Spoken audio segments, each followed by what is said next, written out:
Hello, everyone. Welcome back. My name is Jeff Mendelson, and this is the One Big Tip podcast. My guest today is Luis Scott. Luis is a highly respected attorney and consultant with over 20 years of experience in the legal industry. As the owner of Bader Scott Injury Lawyers and eight-figure firm consulting, Luis specializes in helping legal professionals optimize and grow their practices. As a former managing partner in a law firm with almost 200 employees, Luis understands the challenges that legal professionals face when it comes to growing their practices. He will be sharing his insights and strategies for optimizing your legal practice and achieve long-term success along the way. This is going to be a really great discussion today. I'm really excited to have you. Luis, thank you so much for joining me. Welcome Thank to you the very show. much. Yes, thank you very much for having me. I'm excited to be here. Yeah, so this is going to be a fun episode. I don't get to talk to many attorneys, Okay. right? So That's good. That's a good thing. yeah, right. So I tell us a little bit about who you are and what makes you so amazing. Oh man, what a great question, because that's what I used to ask when I did interviews. I would always ask people what makes you amazing. So what a great lead off. So I am originally from Puerto Rico. I played baseball at the University of West Georgia, then went to law school. When my desired professional career fell apart, obviously through injuries, I just never made it to the pros. But I went into the legal field, always knowing that I wanted to be an entrepreneur, always knowing that I wanted to own a law firm and operate a law firm. And so I got into the first type of law that I ever went into, which was personal injury and workers' comp. And I worked at my first firm for about 14 and a half, 15 years, and then left there, started a firm, and then joined my firm with my current business partner. And so that was kind of the history of me getting into law business ownership. So what's interesting is that you also do a lot of consulting and helping other attorneys ramp up their practices. Tell us a little bit about that because that's something that is intensely interesting for me, and I'll tell you why after you give your explanation. Yeah, so I have a heart of a teacher, and I remember thinking about teaching, going into the teaching profession, and I'm also highly ambitious financially. And when I realized that teacher salaries just didn't cut it, because I wanted to transition from being an athlete to being a teacher coach, and I saw the salaries, and I was like, this is not going to be my thing. But I kept that dream of being a teacher, and so when our law firm got to the point where it ran independently and we had great leaders and a great team, I said, well, why don't I just teach what I've learned over the last 20 years? And I wrote a couple of books, and those books set the foundation for the business that we now call Eight Figure Firm Consulting.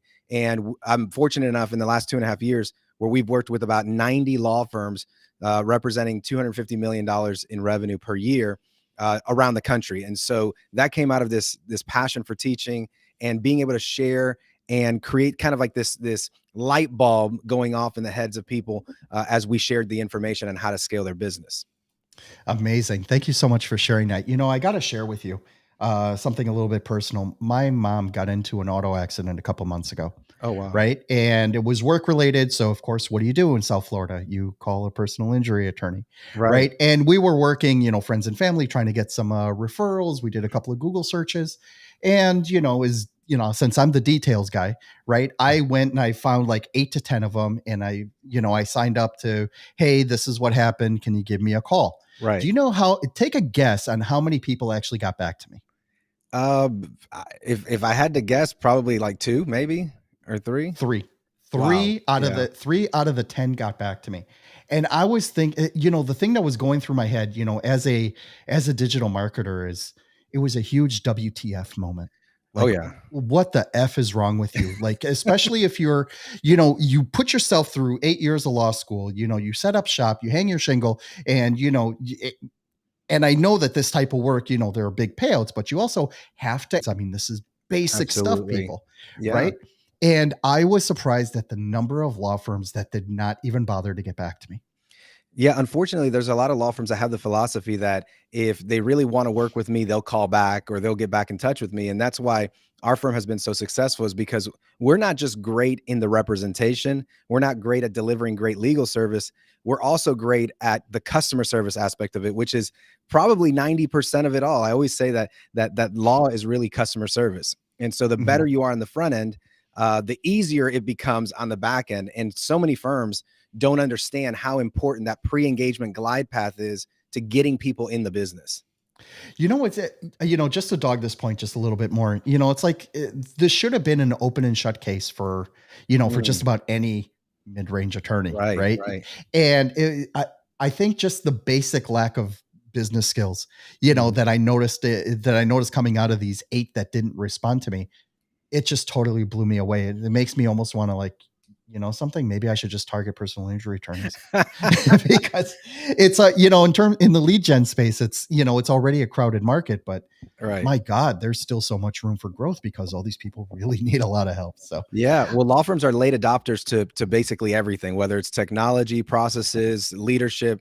They tend to be like the last ones to adopt anything. I mean, I've seen businesses that are much smaller, significantly smaller, that are being run operationally much better than a law firm. So it's a really strange phenomena to see firms that could be doing 2, 3, 4, $10 million in revenue and not even have established policies and procedures or leadership. And it's just we're late adopters to everything. amazing. Thank you so much for sharing that. So, Louise, I want to segue into our one big tip over here, right? Mhm. And basically, what this comes down to is the mindset of what it takes, for an attorney or for any entrepreneur, let's take Yes. it, any educated entrepreneur in a, that Mhm. is providing a local service, right? Which is basically what you guys are doing as well. Right. It really does take a lot of discipline. It really does Yes. take a lot of, you have to think through to your offer. You have to think about the avatar, the people who you are called to serve. And Mhm. and I think in particular with injury attorneys, it's pretty broad. Well, we'll represent anyone who was injured, right? Right. But the truth of the matter is, no, you can niche down on that. You can niche down on that Absolutely. again, just Yeah. to really hone in. And those are some of the things you really should be doing anyways. Is not just, Mhm. I mean, if you're big enough to pay for those big billboards at 995, uh, more power to you, right? Yeah. But, not all of them are so blessed. So let's talk a little bit about what's needed to make that transformation because like you go to law school, Mhm. you get you pass the bar and you're like, okay, I'm gonna set up my shingle. What's next? Yeah. I mean, the thing is that the transformation between being a lawyer to a law firm owner is the mindset of an entrepreneur. And the mindset of an entrepreneur is someone who's willing, this is a cliche, or I've heard this before, someone who's willing to work 80 hours to avoid working 40 hours.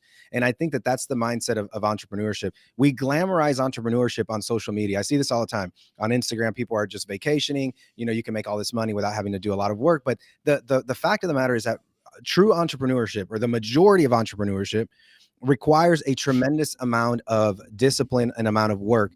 And there's a phrase that we have in our consulting business that the speed of growth is tied to the speed of implementation. So the more that you do, whether you implement more marketing, more sales, implement better customer service, you implement better production, the faster your business is going to grow, and the more healthy your organization is going to be. And so the transition point is, how do I go from being a great lawyer to being a great owner, to being someone who is trying to create and develop a system, whether this is a law firm or any kind of business? How do I transition from being the person who is delivering the service or the product to the person who is organizing people to deliver the service and the product? And that's the great separator between a small business and a big business. So how does that work out then in practice, right? How do you instill these values, instill these, the series of actions that you need to take in order to implement, right? It's one thing for you to get your subscription to LexisNexis and have all that stuff, Right. taken care of. But, really what we're talking about here is how to grow the business. And Yes. as an owner, partner, your main job is to bring in that revenue. Whoever's going to do the production, the discovery, what you guys call it, Mhm. all that stuff that happens behind the scenes, well, that's what you pay junior lawyers for, Right. right? But when you're the owner of the shop and it's your name on that lease Mhm. and you have that view, with the of all the downtown area and all that, how do you get people to sort of make that shift that, hey, we're not in Kansas anymore, we really need to step up and increase our skills for implementing and getting things done?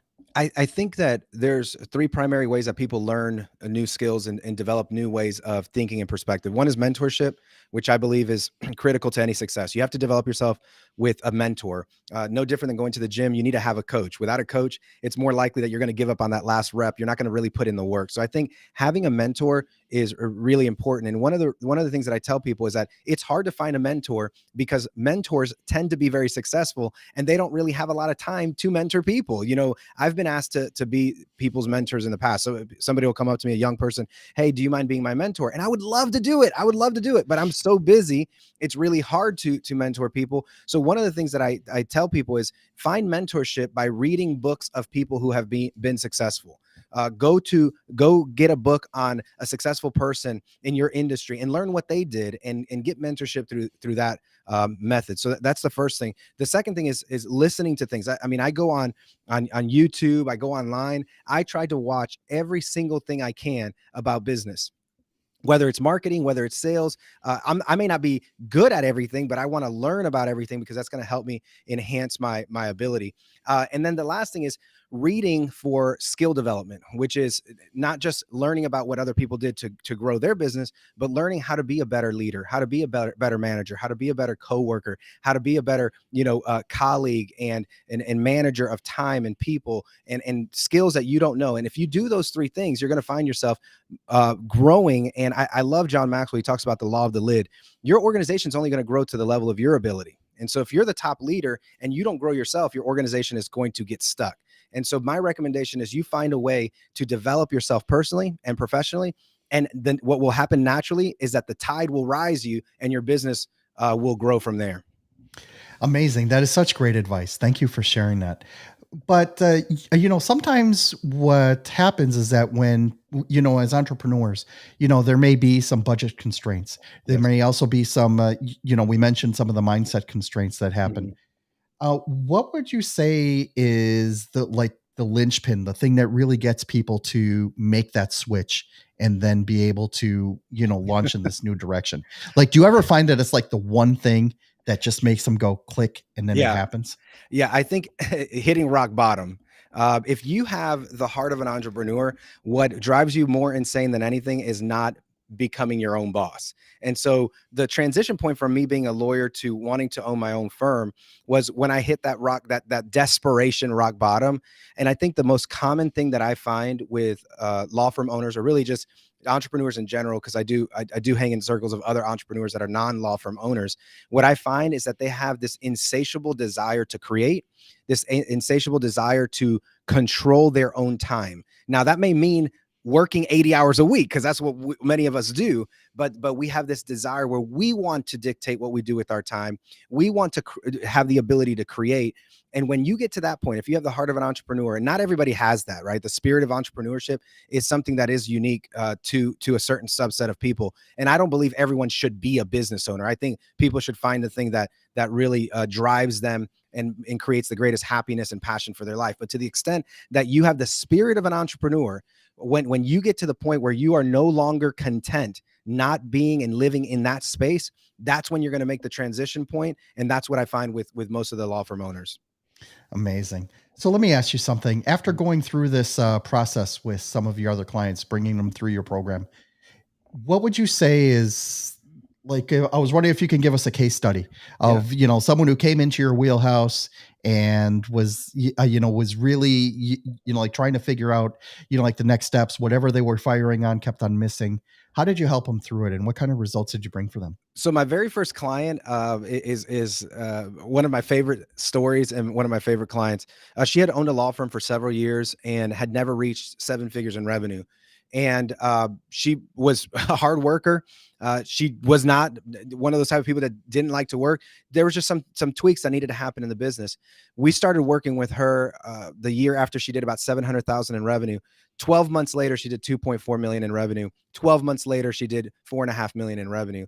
And what we found is that a lot of entrepreneurs, they're missing one or two connection pieces that take them to the next level. So if you think about growing your business from a stepping stone standpoint, it's not linear. Many people want their business to grow linearly. Like this year I did 100,000. Next year I'm going to do 150, 200, 250, 300. You sound like you're at an auction site, 300, 350, 350, right? Like that. It doesn't grow like that. What usually happens is you do 100,000 and you may stay stagnant there for 2 or 3 months as you're fixing your business. And then when it fixes, you go up to 300,000, and then that you go there for 2 or 3 months. When it fixes, you go up to 1 million, and it grows differently for different people based upon the thing that they have to fix.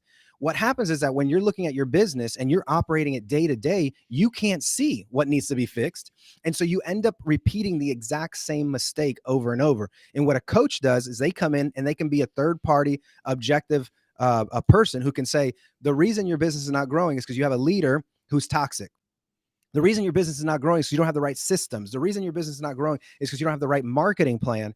And you can't see that when you're in the thick of it. When you're actually in the day-to-day grind, so much harder to see that. And you need someone to come from the outside to identify that. And as soon as you fix that, the business jumps to the next level. And here's the thing, as a coach, I have a coach. So that's how important I believe this is.